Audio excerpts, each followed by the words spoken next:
Actually, I'm gonna start with 2K. But what is your opinion on this whole crash out and this whole Breakfast Club situation with this Lauren Lorenza, Jess Hilarious, and then her crashing out on her Instagram, basically going off on the Breakfast Club. Super unprofessional, bro. This is the reason why I don't recommend and I don't hire women, period. Okay.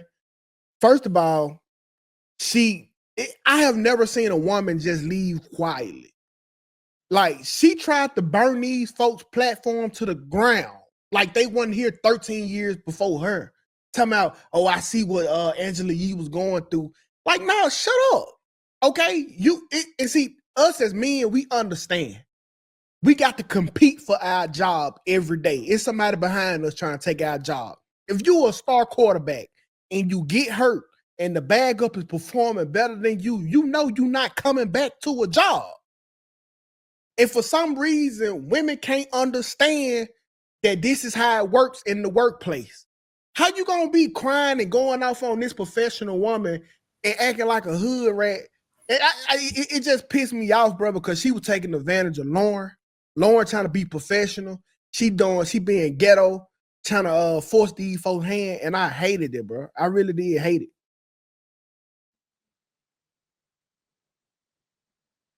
I hated it. All right, well, Slammy, what's your thoughts? What you say, Anton? I said, what's your thoughts, Slammy? Oh, I don't know. She do seem really unprofessional, man. I just thought she was a comedian, and then she popped up on that show. I'm just curious, like, if she got fired, why would she at the station later? Why would she be there later that day? She didn't get fired. She just threw everybody under the bus. She's still there. And then what the fuck was she on the line for? Because she felt some type of way and she wanted to air them out. Because she getting outworked. Like, the girl is outworking her ass. She working circles around her. Bro, if you not better than her, just shut the fuck up. Step your game up. She gotta take a seat, man. She gotta fall back. She gotta take the L. Just hold the L, man. Ain't no way. I thought she got fired and like she was venting. But then I didn't understand because she was at the radio station later. Like, so I mean, yeah, it is radio. At the radio station later, so I was confused. I'm like, man, what the fuck going on? They just trying to make content out of this chick getting fired. So now it really don't make no sense why she went live because. But see, if she just would have listened to Charlamagne told her to lean into it, right? Accept the criticism. She didn't. She went on IG Live and exploded. Guess what the Breakfast Club did the next day? Leaned into it. The whole show was about that. You ain't want to make the money, Jess? We gonna make it for you. Just to go to show you that this was a professional move and not one because of feelings. I hate how Jess handled it, bro. Like, she definitely should have got Donkey today. Well, now the question you gotta ask though, was it real? Yeah, it was definitely real. You sure? I think it was real. Real. I think she was feeling some type of way because the girl came in and a lot of people in the comments were saying that she was better than her. And she is. And she is better than her. Y'all think she better than her? Absolutely. Mm-hmm. And not saying that Jess ain't good, but she just a better fit for Charlamagne and Envy. I enjoy listening to her more. So is she not gonna be on the show no more, or what's going on? Is she on the show still? And then Jess is always working from home.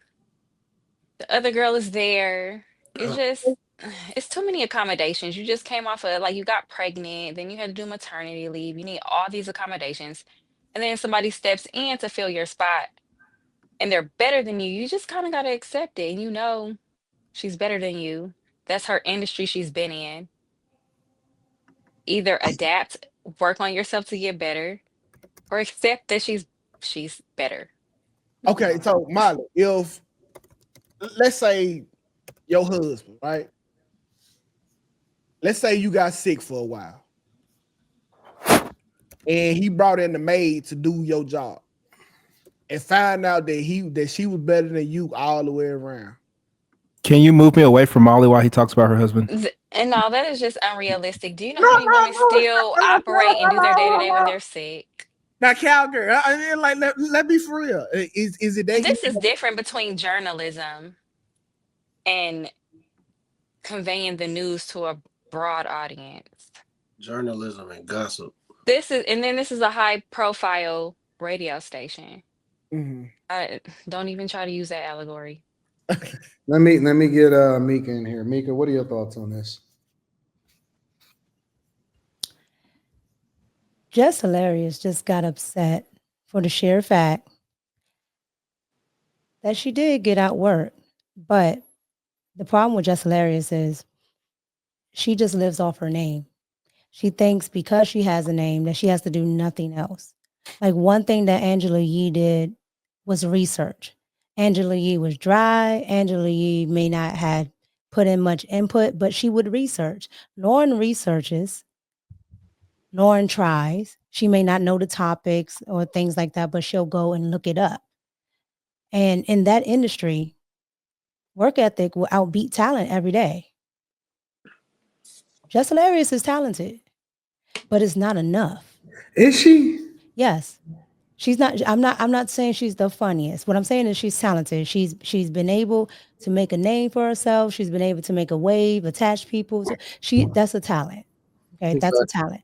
She don't have to be the funniest. But the problem is that's where the buck stops with her. She's like, oh, okay, I got a name. I got this. I got that. And then women complain all the time about the wage gap, but you're not willing to put in the work. You're going to have to sacrifice. She's like, I wanted a baby. Well, guess what happens when you want to be a certain place in corporate America or a certain type of businesses? You're going to have to sacrifice, which is why a lot of women don't have children that are in those high positions. Yeah. Because you got to be at work. So you gotta do what the men do. Sacrifice. I remember seeing an early video of the Loren girl, and this is back when she had just got, when Angela Yee left, and so they was kind of going and trying different co-hosts and stuff like that. Actually, I'm gonna try to find a video. Y'all can keep going. I want to hear Carrie's perspective on this. I don't know anything about any of this because I stopped watching The Breakfast Club quite a while ago. But from what y'all are saying, I get it and it makes sense that she probably couldn't handle whatever the girl Loren, whatever she was bringing to the table, she probably couldn't handle it. That's what it sounds like from what y'all are saying. I don't like the standard that it set.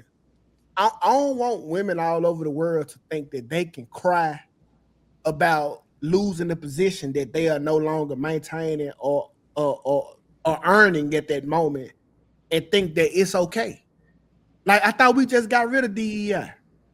But when the men don't check it, the men don't check it, because DJ Envy and Charlamagne should have checked it. You know what they said? They said, oh, well, we asked you if, you wanted to get rid of her. Nah. And see, that's the thing about... So they both beta males. Yeah, well, that's the thing about the... Right, but they're enabling that behavior. Yeah, they've been catering to women. That's what they do. They can't break character. That's what they do. They don't, unless you just a right, but if you never tell your kid no, the moment you tell them no, it's going to be a shock to the system. On top of that, there's nobody telling her that she's ever wrong. So she truly, honestly thought she didn't do anything wrong. But you up there with you got two men up there who base everything on drama. They just base everything on drama. They don't like challenge anybody. They don't do none of that stuff up there no more. Like once they change the direction of the show, like they just been basing everything on drama. Listen, I'm not mad at that. I'm not mad at Charlamagne and them for leaning into the drama. Because okay, listen, if it gonna get the bread, get the bread. But at the end of this episode, we still firing Jess. Because we just seen what she tried to do. If it don't go her way, she gonna try to sabotage the whole business. And that's why I don't think it's real. Because she's not getting fired. That's why it was real, Slimmy. She didn't do this at her job. She started on Instagram Live. I know. throwing everybody under the bus. Right. Let me show y'all a little bit of this Loren chick. And I actually seen this. I seen this originally because I had started researching her when she first popped up on the Breakfast Club. You know me, I be deep diving and trying to understand who people are, and I want to know their background and stuff. This was the first video that I discovered her. This is her actual YouTube channel. She had been doing some other stuff like that. She had been trying to get popping, a travel vlog and all of that. And this is when she had left TMZ, and she had heard that Angela Yee was leaving and that they was going to be doing some co-hosts and stuff. And so this is a little bit of what she had to say, and this is what I remember about her. She's been in contact with Angela Yee, and she was like, yeah, they don't really know all the whip they're looking for. If I was you, I'd throw your name in the ring, whatever. So I was reaching out to all my friends that I knew had personal relationships with DJ Envy and Charlamagne, or had talent that had been at the Breakfast Club because I knew they knew how to get in contact with them. I was having them send my resume and my reel. Got to the point where people started sending it back to me, like their responses. The last time, I think I had like 10 people do it, and every single time it got to them. The last time, shout out to B-Dot from Rap Radar, Del State alum. That's why HBCUs are important. I had hit up B-Dot from Rap Radar, and I was like, yo, I need a favor. And he was like, what? So I asked him to send it over to them because I know he's really good friends with Charlamagne and Envy. And when he sent it, they had hit him back and was like, or Charlamagne hit him back and was like, yo, somebody else told me about her. Like, mad people keep telling us about her. And I'm like, great. If nothing else, they at least know who I am because I've never met either one of them. And Angela Yee, I've never met her in person. We just talked a bit because of our jobs. So she didn't know me either. And she had agreed to send stuff over, but she just launched a whole show. So I'm like, she probably busy. I gotta get multiple ways in. So my manager, who is like, when I say she rides for me, like she be like, all right, what we doing? Where we going? Oh, that's probably my own boss. She in the hood. But anyway, now I'm talking about my new job because I'm gonna claim it. Morning, guys. Today is the first day. So anyway, she goes in and then she does her Breakfast Club thing. I think later on in the video, she talks about what her experience is and, how she plans on getting it and, her hustle and the grind and, she over-delivered, but then at the same time, she going to follow up and how prepared she is and how she got all of her subjects together and all of that other type of stuff, right? So she a dog. I mean, I may not necessarily care about her political takes or something like that, but she a dog. Like, she don't fuck around. She go after what she want. And when I seen that, and then I had seen her, pull up on a Breakfast Club or whatever like that, when Jess was gone or, whatever, I knew immediately. I said, man, she coming for that girl job. She may not say it. She may not necessarily be, communicating it openly to everybody. But listen, it's some people that's just like, yo, I'm going to make myself known. I'm going to reach out to whoever I got to reach out to. I'm going to DM you 1,000 times. I'm going to be prepared when I fucking come in. I'm going to send my reel. It's some people that get comfortable like, yeah, I got a name. I got a lot of fucking Instagram followers. And then it's people like her that's a dog and they will fucking come for that shit. And I just knew. I was just like, you know what? And you can tell on the show when they do an album review or when they do something, when something drops, she didn't listen to the whole fucking album already. She prepared. She got her notes. She, she communicating certain things. She didn't already research the person that she talking about and all of that. And so I already knew. I said, Jess Hilarious is going to be fighting for her job. But the only reason that Jess is going to still be there is because, they don't want to make it. Maybe they don't want to make it look bad and be like, oh yeah, damn, we just fucking got rid of Jess Hilarious right after we got her. But she not fucking around, bro. She's not fucking around, not even a little bit. You know why people gravitate to her so much, right? Why is that? She feminine. Like, she's not the best looking, but she's soft spoken. She got feminine energy, but she'll still check you in a lady way though, a lady type way. Like with Jess so one of the guys, bro, it's kind of like it's like a great value ass nigga. You know what I'm saying? It's just another version, like the weak version of us that's talking. Like just kind of like a stud. Like you just I don't think it got nothing to do with that. Zippers 2K. What? I don't think it got nothing to do with that, 2K. I'm telling you, she bring a piece of femininity to the show, bro. I mean, I think that could factor in. I don't think that that's going to be the determining factor for whether or not they rock with her or not. She's just better. Like That too. Jess is on joke time, this and that, but the jokes have to coincide though with what you're talking about, right? You can make a joke and then you get into the story. Jess can't read, Jess don't know the story. Like you can't have that many cons. It seemed like Jess Hilarious just fucking show up when she on. You know what I'm saying? It's like, all right, tell me what to do. You know, whatever. This girl, she be in the office every day. She have her hair done. She fucking ready. Like, she just be ready. She just be on it. Quentin, you got anything for this? I don't mind, Jess, but you can't let me test the good dope and then send me back over here to the shit. Like if we never had Laura London, whatever her name. If we never had her, Jess is a perfect fit for that show. I don't think so. Yeah, it wasn't a bad. I'm telling you, it wasn't a bad fit. But you can't give us the good dope and then send us back to the step on shit. It ain't gonna go. I never looked at her and was honestly. I never looked at her and was like, "Damn, you know, ain't bad, man." Good. No, she looked awkward up there. It was always weird to see her on that show. That's how she looked. I think that the show is fucking trash anyway. Like, I think that the show is falling off and they largely holding on to, you know what I'm saying? The Breakfast Club is lucky that they got in the game early enough and they had a transformational product early to where they'll be able to sustain for a long enough time. You know what I'm saying? They'll be fine. They're going to be fine forever. Because, you know, they just got people that's going to tune in and you know, they're going to have their viral moment like they just had with this. But the Breakfast Club ain't the same no more. Like, they got more competition. It's other people. You know, I don't think that the product is that great. But if you're going to look at a product, the better version of the product is with the Loren chick and not with the Jess chick. I never looked at Jess Hilarious as like, damn, you know, she adding value into the show. She don't seem like the type of person that's going to bring any more viewers that have a better take or anything like that. You know what I'm saying? It's just like she trying to fucking fit in. Like she just trying to get a job. But the Breakfast Club can't be the Breakfast Club because of Charlamagne. That's what it's always been. Yeah, exactly. If Charlamagne ain't sniffing seats or pushing the limits, bro, it's just not the same show, bro. Like that mental health shit that he be on, man. I want to hear that weak ass shit. You ain't lying. I go watch Dr. Phil for that, bro. But did you guys see Kendra G talk about how she was supposed to be a guest host?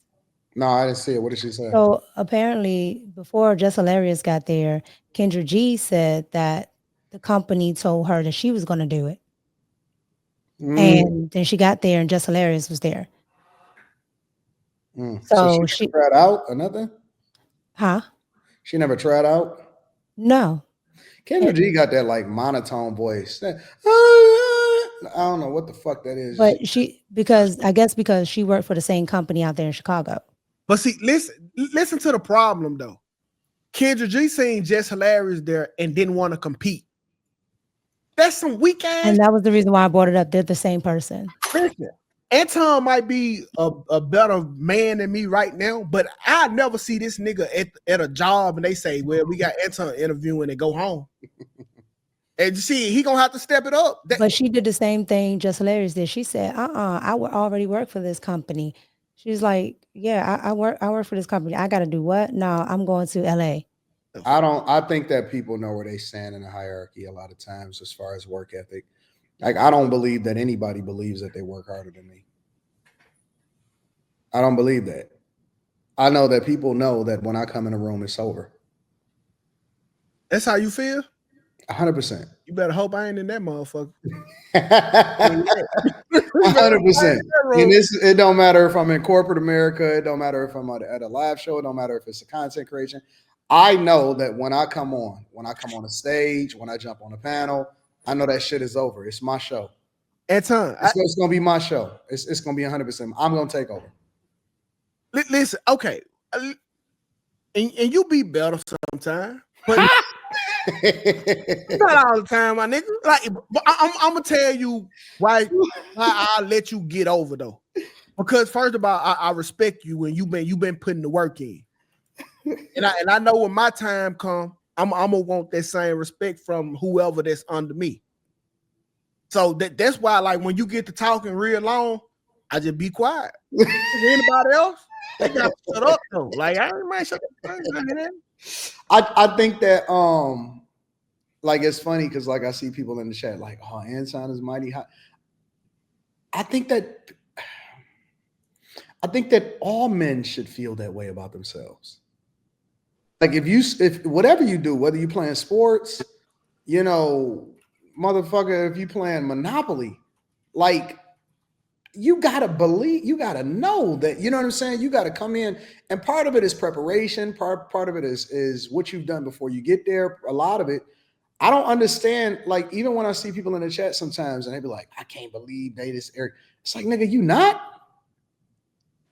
I may not be interested in talking to every girl in here, but I know I can pull every motherfucking woman in here if I wanted to. You know what I'm saying? You're supposed to walk around with that type of confidence as a man. That is a manly trait. When I see men that always talk about how motherfuckers ain't humble enough, and oh my God, I look at you as, we see you as a female. I see men, okay, I'm gonna just be honest. I'm just honest to God, and then we can get back to the Jess Larry shit. I look at men like that have a lack of confidence is gay. God damn. I'm being 100% real. We on after hours. I gotta be real. I look at men that are like that the type of niggas that put their head down when you walk by. I don't look at it. I don't think them type of niggas that even look you in your eye when they shake your hand. But I look at them niggas as food, Anton. Like my kids, like my little boy, right? We gonna be able to identify the child that didn't have a daddy growing up, and we gonna munch on that nigga. Pause. Facts, 100%. Yeah, we gonna thrive. We gonna dominate over him. That's how I look at it, bro. Absolutely. Like when I get on these panels, oh yeah, this is my first show, boy. I'm finna fuck you over. You finna get it, nigga. 100%, 100%. Yeah, that's how. But see, I think that the Loren girl came in knowing that Jess Hilarious wasn't better than her. That it was just gonna be a matter of time for her to make her show out and show her shit. I think that Jess Hilarious, listen, I to this day believe that Jess Hilarious's days are numbered. But Anton, what do you do when you know somebody is a tad bit better or more experienced? I carry work your motherfucking ass off. You say what? Work. Work. That's it. Work. I'm trying to figure out why Jess even took off. She's okay. You're pregnant. You're sitting down. But I seen motherfuckers talking about postpartum. Man, I don't. She took off. You know that women say that. That's post. Okay, but the operative word there is post. That's after the baby. She took off way before she even had that baby. Yeah. You could have just sat down. You're already sitting down. What are you doing other than laughing and joking? You don't do no research. You're not doing nothing. You could have sat there with your tea. I don't know, some Cheetos, because you know. Well, never mind. I got and did a show that same hour. I don't think she takes that show seriously. Yeah, I think she's doing it for the bag, bro. I don't think she takes the show seriously. That's a more consistent bag. Is it the bag that big? Are they making that type of money? It's just she come from Instagram, right? Yeah. She's a struggling comedian. I think she probably she don't know about work ethic in journalism. That other girl come from journalism. That's her job. Just hilarious. You got to be a journalist to know. I mean, if you run a podcast, you got to do research. Like to do videos and stuff, I got to do research. Well, where would she get this work? I do research. All she does is tell jokes. They do the research for them though. She tells jokes. But even when you got when I do Fox, right? When I do Fox here in DC, you still have to know the segment. When I do the entertainment segment, I still have to know the segment. You do. When you interview people, you got to know, like, for every person that I've interviewed, I've done some research. When I need to get that interview edited. I just did an interview with Jason Wilson. I had read 2 of his books before he ever showed up. When I interviewed Brittany Renner, I had read her books before she came. You know what I'm saying? Like I know everything about you before you come, because it's not about the questions that I ask, it's how the conversation goes. I can navigate the whole conversation based off of it. I like a lot of these people, like even with the girls like the Brittany, she was scared of me when she first met me. She was literally scared because she had seen, you know, how I talk online and stuff. I was able to disarm her because I know everything about her. And I didn't say I knew everything about her. Do that though. She was a hoe. She a hoe pretty Yeah, much. but you got to remember, man, listen, when you bring people in to do an interview with them, they can say no. They don't have to come. Yeah, and then when they get there, they don't have to answer no questions. Right. They don't have to come. They don't have to participate. They don't have to roll out. Navigate. And so you want to make them feel comfortable when they come in, because you want them to open up. You want them to, you know what I'm saying, be forthcoming with their thoughts. You want them to be, you know what I'm saying, say whatever it is and actually give a good performance or give a good interview and all of that stuff. So you have to kind of disarm them. And in order to do that, it helps if you know a little bit about them. You know what I'm saying? So Anton, do you feel like you take a journalistic approach to content creation? No, he don't.